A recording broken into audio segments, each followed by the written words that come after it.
Hello दोस्तों, कैसे हो आप सब। उम्मीद है कि आप सब अच्छे होंगे और मस्त होंगे, अपनी पढ़ाई कर रहे होंगे अपने आने वाले एग्जाम के लिए। दोस्तों जो आज का हमारा टॉपिक है वो है दोस्तों हमारा कत्यूरी राजवंश। दोस्तों हम आपको कत्यूरी राजवंश का हमारा टॉपिक चल रहा था दोस्तों, जिसमें हमने आपको जो हमारे कत्यूरी राजवंश है उसकी स्थापना बता दी थी। और दोस्तों हमने उसमें आपको खप्पर देव और बसंत देव राजा पढ़ा दिए गए थे। दोस्तों जो हमारे कार्तिकेय पूर्य राजवंश जो या कत्यूरी राजवंश जो इसकी स्थापना होती है वो दोस्तों हमारे 700 ईस्वी से लेकर दोस्तों हमारे 1050 ईस्वी तक होती है। और दोस्तों जो आज का हमारा नेक्स्ट आ जाए वो है दोस्तों हमारा सलोणादित्य राजवंश। आइए दोस्तों इसको भी हम पढ़ते हैं। दोस्तों जो हमारे निम्बर वंश के बाद जो हमारे राजा बनते हैं वो कौन बनते हैं दोस्तों, हमारे वो सलोणादित्य वंश की स्थापना हुई है। दोस्तों जो इस वंश के संस्थापक हम इसके पुत्र कौन थे दोस्तों, इसके पुत्र थे हमारे इच्छतर देव। दोस्तों जो अपने पिता के नाम पर दोस्तों इसने नया वंश चलाया। दोस्तों जो इनकी माँ का नाम क्या था दोस्तों, इनकी माँ का नाम सिद्धबली देवी था। दोस्तों जो हमारे पांडुकेश्वर ताम्रपत्र में या साफ साफ लिखा हुआ है कि जो हमारे सलोणादित्य वंश के संस्थापक वो कौन है दोस्तों, हमारे वो है दोस्तों हमारे इच्छतर देव। दोस्तों जो इनका पुत्र कौन था दोस्तों, वो था हमारा देशक देव था, जो ब्राह्मणों और अनाथों का दान करने वाला शासक था। दोस्तों इसलिए इसे इस वंश का सबसे प्रतापी और शासक सुभिक्षाराज देव था। दोस्तों जो इस वंश का जो हमारा सबसे शक्तिशाली व प्रतापी शासक कौन था दोस्तों, वो था हमारा सुभिक्षण राजदेव था। दोस्तों जो इसकी अपनी राजधानी कहाँ थी दोस्तों जो इसकी अपनी राजधानी वो हमारे कार्तिकेयपुर जोशीमठ में थी दोस्तों। और दोस्तों जो इसके बाद जो इसी के पुत्र कौन बनते हैं दोस्तों, नरसिंह देव ने अपनी राजधानी स्थानांतरित की। दोस्तों इसने अपनी राजधानी स्थानांतरित कहाँ की दोस्तों, वो की थी दोस्तों हमारे बैजनाथ। दोस्तों जो हमारे बैजनाथ पड़ता है हमारे बागेश्वर की सुरम्य घाटी में स्थापित है। आइए दोस्तों देखते हैं।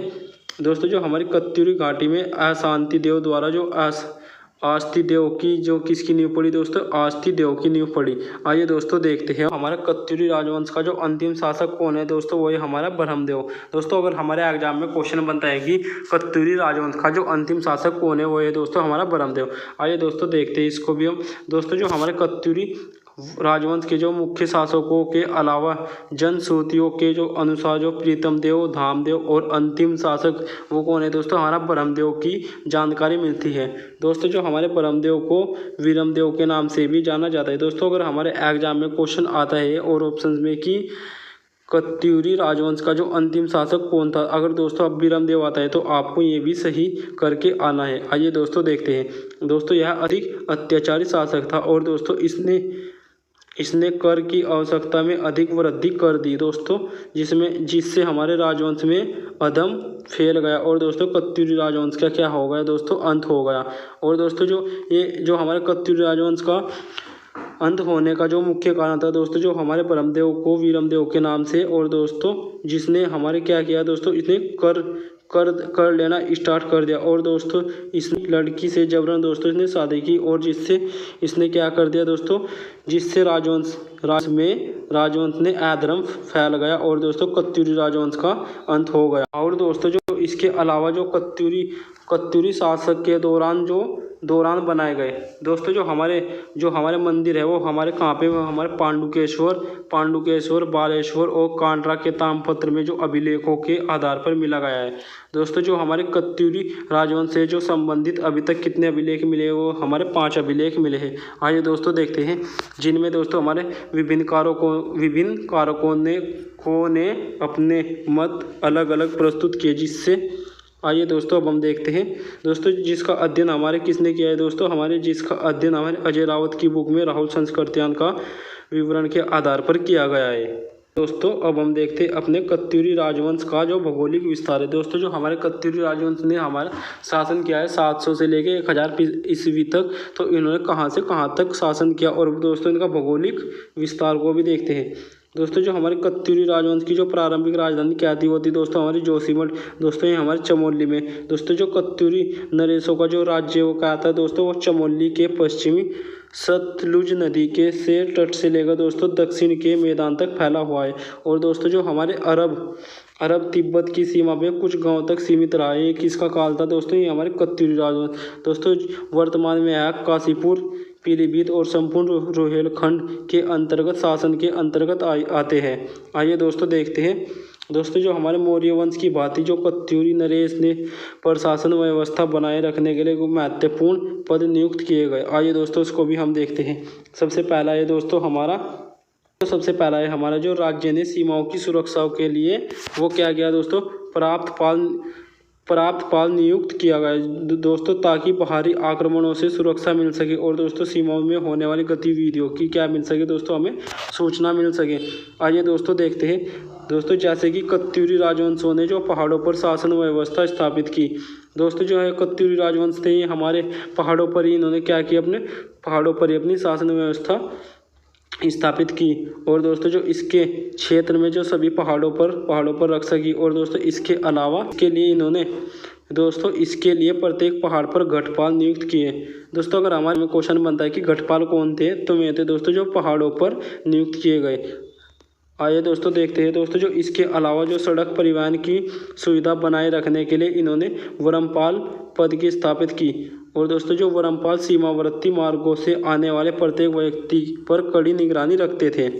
आइए दोस्तों अब हम देखते हैं जो हमारे कत्यूरी राजवंश है उनकी जो प्रशासनिक व्यवस्था। दोस्तों हम उनकी प्रशासनिक व्यवस्था पढ़ रहे हैं, तो दोस्तों देखते हैं दोस्तों जो हमारे कत्यूरी राजाओं की जो उपाधि राज दरबार थी दोस्तों, जो राज्य में जो सर्वोपरि शासक था दोस्तों, उसे सुव्यवस्थित राजा को चलाने के लिए ऊपरी नियुक्त करता था दोस्तों।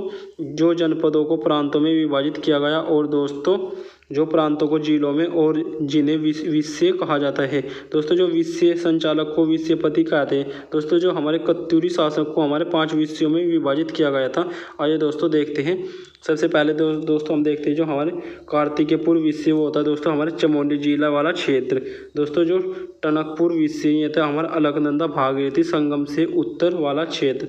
आइए दोस्तों अब हम देखते हैं जो अंतरराग विषय ये था दोस्तों हमारा भागीरथी और तथा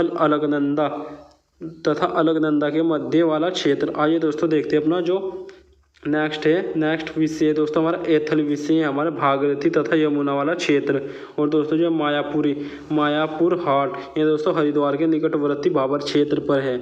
आइए दोस्तों अब हम देखते हैं दोस्तों जो हमारे कत्यूरी प्रशासन में जो तहसील स्तर की जो प्रशासनिक इकाई को हम क्या कहते थे दोस्तों, हम कहते हैं करमात कहा जाता था। दोस्तों अगर हमारे एग्जाम में क्वेश्चन बनता है कि जो कत्यूरी प्रशासन में जो तहसील स्तर की प्रशासनिक इकाई को हम क्या कहते हैं, वो हमारा करमात कहा जाता है। आइए दोस्तों देखते हैं दोस्तों जो हमारे पांडुकेश्वर दान पत्र में जो सुभिक्षराज लेख के अनुसार जो कत्यूरी वंश के जो प्रशासनिक संरचना के तहत तहसील स्तर की जो प्रशासनिक इस इकाई को हम क्या कहते हैं दोस्तों, उसको हम करमात कहा जाता है। शासन ने जो प्रांतों को विषय तथा जिलों में विभाजित किया और दोस्तों विषयों को इसने काय में विभाजित किया, विषयों को इसने दृष्टि से छोटी छोटी इकाइयों में करमात में विभाजित किया गया। और दोस्तों जो कत्यूरी अभिलेखों व ताम्रपत्रों में प्रशासनिक संरचना तथा अभिलेखों का उल्लेख मिलता है। आइए दोस्तों हम देखते हैं जो आपने कत्यूरी राजवंश है उनकी जो पुलिस व्यवस्था कैसी थी। दोस्तों जो किसी भी राज्य व शासक को शांति व सुव्यवस्था बनाए रखने के लिए पुलिस विभाग बनाना ही पड़ता है। ऐसे ही दोस्तों जो सुव्यवस्था कत्यूरियों के ताम्रपत्र में उल्लेख मिलता है दोस्तों, जिसमें विभागों के अधिकारियों का नाम व पद मिलता है। आइए दोस्तों देखते हैं दोस्तों जो हमारा डांडिक होता है वो क्या होता है दोस्तों, हमारा राज्य तथा जनता की सुरक्षा का दायित्व रखने वाला। दोस्तों जो हमारा दोष प्राधिक होता है वो होता है दोस्तों हमारा अपराधियों को पकड़ने वाला, जिसे हम क्या कहते हैं दोस्तों, जिसे हम दरोगा कहते हैं। आइए दोस्तों ये है दोस्तों हमारा चोरों डंडिक, ये है दोस्तों जो चोर डाकुओं को पकड़ने वाला सिपाही। दोस्तों ये हमारे पुलिस, ये दोस्तों हमारे जो कार्तिकेयपुर राजवंश है जो 700 से लेके 1000 ईस्वी तक इन्होंने शासन किया, उसको जो पकड़ने वाले विभाग है दोस्तों ये है दोस्तों ये हमारे दूरसंध्या सांदनिक, ये है दोस्तों हमारे गुप्तचर विभाग। दोस्तों ये आइए दोस्तों देखते हैं, ये दोस्तों हमारा महादंड नायक। दोस्तों ये होता है हमारे पुलिस विभाग के प्रमुख एवं सर्वोच्च अधिकारी। आइए दोस्तों अब हम देखते हैं जो हमारे कत्यूरी राजवंश जो उनकी सैन्य व्यवस्था कैसी थी। तो दोस्तों जो कत्यूरी वीर वाहिनी अपने शौर्य व सफलताओं के लिए जग प्रसिद्ध थे दोस्तों। इसी के बल पर उन्होंने 300 से अधिक वर्षों तक उन्होंने क्या किया दोस्तों, उत्तराखंड पर शासन किया दोस्तों। जो इसका मुख्य श्रेय किसको जाता है दोस्तों, इसका मुख्य श्रेय सेना को जाता है दोस्तों। जो सेना को हम 4 भागों में विभाजित करते हैं। आइए दोस्तों देखते हैं। सबसे पहले दोस्तों हम देखते हैं अपने पदातिक ये कहती है दोस्तों, जो पैदल सैनिकों को सर्वोच्च अधिकारियों को क्या कहा जाता है, वो कहा जाता है हमारा गोलमिक कहा जाता है दोस्तों। देखते हैं अश्वारोही होते हैं दोस्तों, जो हमारे अश्वों की सेना के सर्वोच्च अधिकारियों को कहा जाता है। ये क्या कहा जाता है दोस्तों, हमारा असबाब बलाधिकृत। आइए दोस्तों देखते हैं अपना नेक्स्ट है दोस्तों गजारोही है। हाथियों की सेना के सर्वोच्च अधिकारियों को कहा जाता है। आइए दोस्तों देखते हैं जो उष्टारोही है दोस्तों, ऊँटों की सेना का जो सर्वोच्च अधिकारी है उसे हम क्या कहते हैं दोस्तों, हमें उष्टा बलाधिकृत कहते हैं। तो दोस्तों ये थे हमारे जो हमारी जो इनकी सैन्य व्यवस्था कार्तिकेयपुर राजवंश की। आइए दोस्तों देखते हैं अपना नेक्स्ट है दोस्तों हमारा जो इनकी आर्थिक स्थिति। दोस्तों जो हमारे कार्तिकेयपुर राजवंश है उनकी आर्थिक स्थिति पर भी जोर देते हैं। आइए दोस्तों उनकी आर्थिक स्थिति पर भी ध्यान देते हैं दोस्तों। हमने इनकी कर व्यवस्था देखते हैं दोस्तों। जो इनकी कर व्यवस्था थी दोस्तों, एक किसी भी राज्य की जो आय का मुख्य साधन क्या था, वो होता है दोस्तों हमारा कर होता था दोस्तों। जो कत्यूरी शासकों को जो आय प्राप्त करने के लिए हम कौन से पद बना, इन्होंने नरपति पद की नियुक्ति की दोस्तों, जिसे हम क्या कहते हैं, जो नरपति सीमा पर कर की वसूली करता था। और दोस्तों अजनबी लोगों की जांच पड़ताल कर इसके अतिरिक्त भोगपति व सोलिक नामक अधिकारी राज्य के अंदर शुल्क व वसूला करता था। तो दोस्तों ये थी जो हमारी इनकी कर व्यवस्था किसकी दोस्तों, कत्यूरी राजवंश की। कत्यूरी राजवंश है जो उनकी धार्मिक और सांस्कृतिक व्यवस्था। दोस्तों जो हमारे कार्तिकेयपुर राजवंश की जो प्रमुख भाषा वो क्या थी दोस्तों, वो थी हमारी संस्कृत। और जब लोक भाषा वो क्या थी दोस्तों, वो थी दोस्तों इनकी पाली। दोस्तों जो कत्यूरी राजाओं ने जो कत्यूरी राज्य में जो अधिकांश हिंदू धर्म के अनुयायी थे। ये किस धर्म के अनुयायी थे दोस्तों, हिंदू धर्म के। और दोस्तों जो कुछ क्षेत्रों में बौद्ध धर्म व जैन धर्म के लोग बसे हुए थे। तो आइए दोस्तों देखते हैं जो कत्यूरी शासन के अंतर्गत बौद्ध तथा जैन धर्म अपने मत के अनुनायी तथा अनुसरण की प्रचार व पूर्ण अनुमति है दोस्तों। यह कत्यूरी ये किसके उपशासक थे दोस्तों, जो कत्यूरी शासक भगवान शिव के उपशासक थे दोस्तों। जो कत्यूरी वंश का शासक जो ललित सूर्य व कट्टर ब्राह्मण तथा धर्मावलंबी था दोस्तों। जो हमारे कत्यूरी शासकों ने राज्य विस्तार किया तथा विशेष पर ध्यान दिया दोस्तों। अनेक मंदिरों पर और अनेक शैलियों में बनाए गए दोस्तों। जो हमारे कत्यूरी शैली के नाम से जाना गया है, जिसे हम इतिहास में क्या कहा है दोस्तों, कत्यूरी शैली के नाम से जाना जाता है दोस्तों। जो प्रारंभिक समय में कत्यूरी शैली को हम क्या कहते हैं दोस्तों, जो हमारी कत्यूरी शैली से हम नागर शैली के नाम से भी जानते हैं। आइए दोस्तों देखते हैं अपने धर्मस्थल दोस्तों। जैसे हो गया हमारा नरसिंह मंदिर, ये कहाँ पे स्थित है दोस्तों, हमारे जोशीमठ में दोस्तों। ये किसने बनवाया, हमारा बसंत देव द्वारा कत्यूरी शैली में बनवाया गया दोस्तों। ये क्वेश्चन हमारे एग्जाम में पूछा जाता है कि जो हमारा नरसिंह मंदिर है वो कहाँ पे है और दोस्तों कौन सी शैली में बनवाया गया। आइए दोस्तों देखते हैं। जैसे हमारा जागेश्वर मंदिर, ये कहाँ पे है दोस्तों, अल्मोड़ा में। नटराज मंदिर, दुर्गा मंदिर, लकुलिस मंदिर, ये कहाँ पे, ये सब किसने बनवाए दोस्तों, ये हमारे इष्टगण देव ने बनवाई। ये कौन सी शैली में है दोस्तों, ये हमारे कत्यूरी शैली में है। नेक्स्ट मंदिर है दोस्तों हमारा बैजनाथ मंदिर दोस्तों। ये कहाँ पे है दोस्तों, ये हमारे बागेश्वर में है दोस्तों। ये किसने बनवाया, ये बनवाया था दोस्तों हमारे भूदेव द्वारा दोस्तों। ये कौन सी शैली में है दोस्तों, ये हमारे नागर शैली में स्थित है दोस्तों। अब हम देखते हैं हमारा कट्टारमल सूर्य मंदिर, ये कहाँ पे दोस्तों, हमारे अल्मोड़ा में। ये भी कौन से शैली में है दोस्तों, उत्तरावर्ती कत्यूर शासकों द्वारा बनाया गया। आइए दोस्तों इस देखते हैं दोस्तों। जो इसके अलावा जो हमारे गंगोत्री उत्तरकाशी, यमुनोत्री उत्तरकाशी, केदारनाथ मंदिर, रुद्रप्रयाग वे भी सब हमारे कौन सी शैली में बने हुए, हमारी कत्यूर शैली में बनाए गए।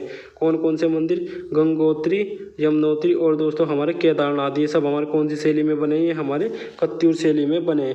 आइए दोस्तों देखते हैं दोस्तों। जो आज भी उत्तराखंड के पोखरी, सुकोलो, बोनी, रूमो और बहारा गांव, ताड़ीखेत, धनियाकोट आदि गांव में किस कत्यूरी के वंशज मिलते दोस्तों। जो धनियाकोट आदि गांव में कत्यूरी के वंशज निवास करते हैं। दोस्तों कत्यूरी कहाँ पे दोस्तों, धनिया, ताड़ीखेत और बारवा। तो दोस्तों ये था जो आज का हमारा टॉपिक कत्यूरी राजवंश। दोस्तों हमने आपको कत्यूरी राजवंश पढ़ाया जिसमें हमने आपको इसमें स्थापना की 700 से लेकर दोस्तों कब से इन्होंने राज किया 1050 ईस्वी तक। और दोस्तों हमने आपको इसमें कितने परिवार हुए दोस्तों, इसमें हमारे 14 परिवार हुए हैं। इसमें दोस्तों हुए 14 परिवार हुए। और दोस्तों हमने आपको इसमें भाषा जो इनकी कत्यूरी राजवंश की जो भाषा वो क्या थी दोस्तों, वो थी इनकी भाषा दोस्तों संस्कृत थी। और दोस्तों जो इनकी लोक भाषा वो दोस्तों इनकी पाली थी। तो दोस्तों ये था जो आज की हमारी वीडियो कत्यूरी राजवंश, जिसने हमने आपको कत्यूरी राजवंश पढ़ाया। तो दोस्तों अगर आपको वीडियो अच्छा लगा है तो वीडियो को लाइक, शेयर और सब्सक्राइब कर देना और चैनल को। और जिसने दोस्तों हमारी चंद्रवंश या पंवार वंश की वीडियो नहीं देखी वो हमारी प्लेलिस्ट में जाके वीडियो देख ले। धन्यवाद दोस्तों।